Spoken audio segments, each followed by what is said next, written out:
আজ শনিবার 12ই পৌষ 2024 সালের 28শে ডিসেম্বর। কর্কট রাশি, কর্কট লগ্ন, ক্যান্সার সাইনের জাতক জাতিকাদের আজকের দিনটি কিন্তু এক প্রকার বেশ কাটতে চলেছে।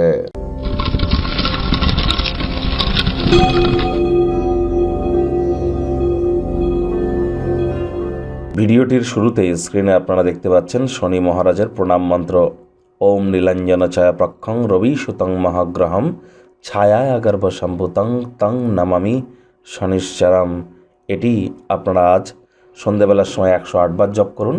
পারলে শনি মন্দিরে সরিষার তেল, নীল মোমবাতি, অপরাজিতা ফুল, ধূপ, বাতাসা এগুলি নিয়ে বা কালো তিল এগুলি নিয়ে নিজের নাম গোত্র ধরে পুজো দিয়ে আসুন, অত্যন্ত উপকৃত হবেন। আজ ব্ল্যাক বা ব্লু কালারের ড্রেস পরিধান করতে পারেন। শনিদেবের চোখের দিকে যেন তাকাবেন না। আজ অবশ্যই আপনারা পারলে কিন্তু সরিষার তেল, বেগুন খাওয়া থেকে বিরত থাকুন এবং সরিষার তেল, বেগুন, লবণ, লোহা এই 4টি জিনিস যেন ভুলেও কিনবেন না। 2024 সাল কিন্তু শনি মহারাজের বছর, আর অন্তিমতম এই 3টি দিনে আমরা যতটা সম্ভব প্রিকশন নিয়ে চলবো, এটি আমাদেরকে বহুলাংশে উপকৃত করবে। ভাগ্য মিটার আজ আপনাদের বলছে 7 আউট অফ 10, ভাগ্য আপনাদের অনুকূলেই থাকবে। স্বাস্থ্যগত ব্যাপারে আপনাদেরকে অতিরিক্ত সাবধানতা অবলম্বন করেই চলতে হবে। আজ কায়িক পরিশ্রমের কারণে শরীরে ক্লান্তি আপনারা অনুভব করতেই পারেন। ওজন বুঝে ভোজন গ্রহণ করুন। রাস্তাঘাটে সাবধানে গাড়ি ঘোড়া চালান। হাই ক্যালোরিযুক্ত খাদ্য খাওয়া এড়িয়ে চলুন। আপনি শরীরচর্চায় লেগে থাকুন। যোগব্যায়াম, ধ্যান, প্রাণায়ামের সাহায্য নিন। আর্থিক পরিস্থিতির উন্নতি হলেও খরচ কিন্তু বাড়বে, যার কারণে সঞ্চয়ে কিন্তু ঘাটতি পড়তে পারে। নতুন উদ্যোগ পরিকল্পনার পাশাপাশি নতুন নির্মাণ কার্যের শুরুয়াতও আজ করা যেতেই পারে।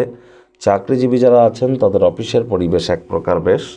বস কলিগদের সাথে ভাব ভালোবাসা বাড়বে। কর্মে গতি অনুভব করবেন। নিজের মেধা, দক্ষতা, ট্যালেন্টের দৌলতে প্রশংসার পাত্রপাত্রীও আপনারা হতেই পারেন। রাজনীতিবিদ যারা আছেন জনসংযোগ বৃদ্ধি করুন। সমাজে পপুলারিটিও ইনক্রিজ করবে। শিক্ষার্থী বিদ্যার্থীরা যে কোনো প্রকার পরীক্ষা প্রতিযোগিতায় অংশগ্রহণ করলে সফলতা পাবেন। উচ্চশিক্ষার জন্য যারা বিদেশ যাত্রার কথা ভাবছিলেন, ভাগ্যদেবীও কিন্তু আজ আপনাদের পক্ষেই আছেন। সন্তান সন্ততি থেকে থাকলে তারাও তাদের কৃতিত্বের দ্বারা আপনাদেরকে গর্বিত করবে।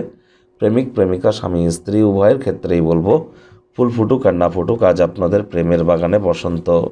দিনটিকে যতটা সম্ভব রোম্যান্টিক করে তোলা যায় সেই প্রচেষ্টাই আমাদের জারি রাখা উচিত। অবিবাহিতদের বিবাহের যোগ পরিলক্ষিত হচ্ছে। যারা প্রেমে পড়েননি তাদের জীবনে স্বপ্নের নারী বা পুরুষের আগমন আজ কিন্তু হতেই পারে। একটু প্রচেষ্টা আপনাদেরকেও করতে হবে।